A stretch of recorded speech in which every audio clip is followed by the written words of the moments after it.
We live in an incredibly busy world. The pace of life is often frantic, our minds are always busy, and we're always doing something. So with that in mind, I'd like you just to take a moment to think, when did you last take any time to do nothing? Just 10 minutes, undisturbed. And when I say nothing, I do mean nothing. So that's no emailing, texting, no internet, no TV, no chatting, no eating, no reading. Not even sitting there reminiscing about the past or planning for the future. Simply doing nothing. I see a lot of very blank faces. My thinking is probably have to go a long way back. And this is an extraordinary thing, right? We're talking about our mind. The mind, our most valuable and precious resource through which we experience every single moment of our life. The mind that we rely upon to be happy, content, emotionally stable as individuals, and at the same time to be kind and thoughtful and considerate in our relationships with others. This is the same mind that we depend upon to be focused, creative, spontaneous, and to perform at our very best in everything that we do. And yet, we don't take any time out to look after it. In fact, we spend more time looking after our cars, our clothes, and our hair than we... Okay, maybe not our hair, but you see where I'm going. The result, of course, is that we get stressed. You know, the mind whizzes away like a washing machine going round and round, lots of difficult, confusing emotions. And we don't really kind of know how to deal with that. And the sad fact is that we are so distracted that we're no longer present in the world in which we live. We miss out on the things that are most important to us. And the crazy thing is that everybody just assumes, well, that's the way life is, so we just kind of got to get on with it. But that's really not how it has to be. So I was about 11 when I went along to my first meditation class. And trust me, it had all the stereotypes that you can imagine, sitting cross-legged on the floor, the incense, the herbal tea, the vegetarians, the whole deal. But my mum was going and I was intrigued, so I went along with her. I'd also seen a few kung fu movies, and secretly I kind of thought I might be able to learn how to fly, but I was very young at the time, you know. Now, as I was there, you know, I guess like a lot of people, I assumed that it was just an aspirin for the mind. You get stressed, you do some meditation. I hadn't really thought that it could be sort of preventative in nature. Until I was about sort of 20, when a number of things happened in my life in quite quick succession. Really serious things which just flipped my life upside down, and all of a sudden I was inundated with thoughts, inundated with difficult emotions that I didn't know how to cope with. Every time I sort of pushed one down, another one would just sort of pop back up again. It was a really very stressful time. I guess we all deal with stress in different ways. Some people will bury themselves in work, grateful for the distraction. Others will turn to their friends, their family, looking for support. Some people hit the bottle, start taking medication. My own way of dealing with it was to become a monk. So I quit my degree, I headed off to the Himalayas, I became a monk, and I started studying meditation. People often ask me, you know, what I learned from that time. Well, obviously it changed things, you know. Let's face it, becoming a celibate monk is going to change a number of things. But it was more than that. You know, it taught me, it gave me a greater appreciation and understanding for the present moment. By that I mean not being lost in thought, not being distracted, not being overwhelmed by difficult emotions, but instead learning how to be in the here and now, how to be mindful, how to be present.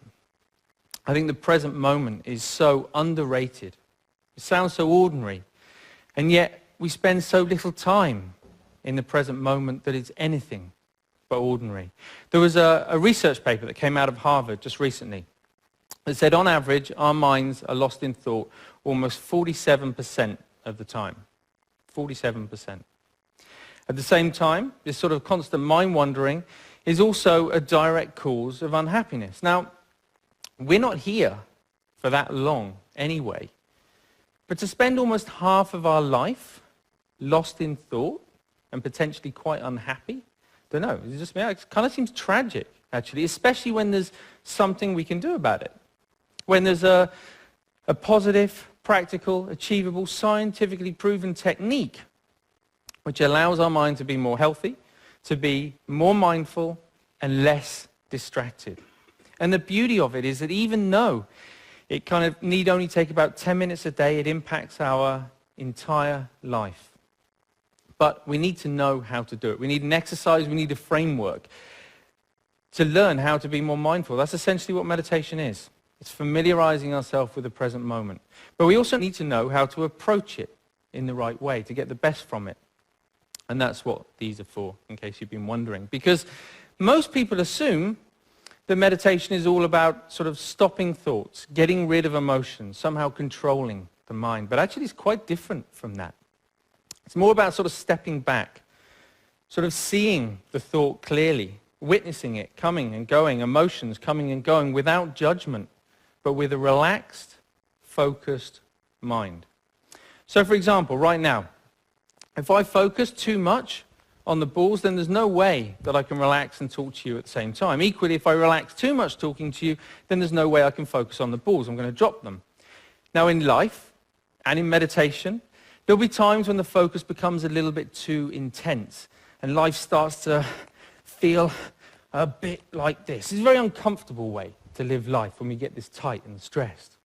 At other times, we might take our foot off the gas a little bit too much and things just become a sort of bit like this. And of course, in meditation, we can end up falling asleep.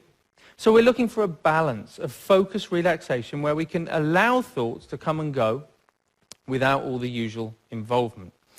Now, what usually happens when we're learning to be mindful is that we get distracted by a thought. Let's say this is an anxious thought.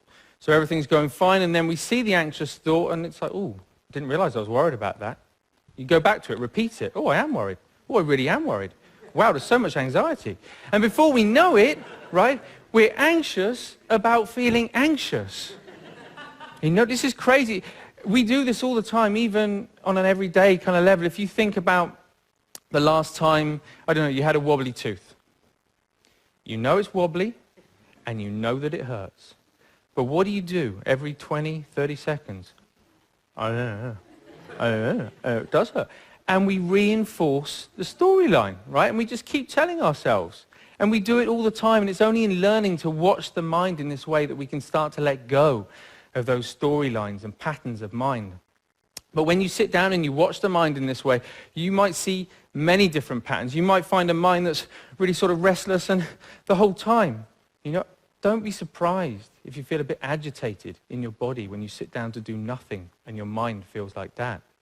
You might find a mind that's very sort of dull and boring and it's just almost mechanical. It just sort of seems to, it's as if you're just sort of getting up, going to work, eat, sleep, get up. Or it might just be that one little nagging thought that just goes round and round and round your mind. Whatever it is, meditation offers the opportunity, the potential to step back and to get a different perspective, to see that things aren't always as they appear. You know, we can't change every little thing that happens to us in life, but we can change the way that we experience it. That's the potential of meditation, of mindfulness. You don't have to burn any incense, and you definitely don't have to sit on the floor. All you need to do is to take 10 minutes out a day to step back, to familiarize yourself with the present moment so that you get to experience a greater sense of focus, calm, and clarity in your life. Thank you very much. Thank you.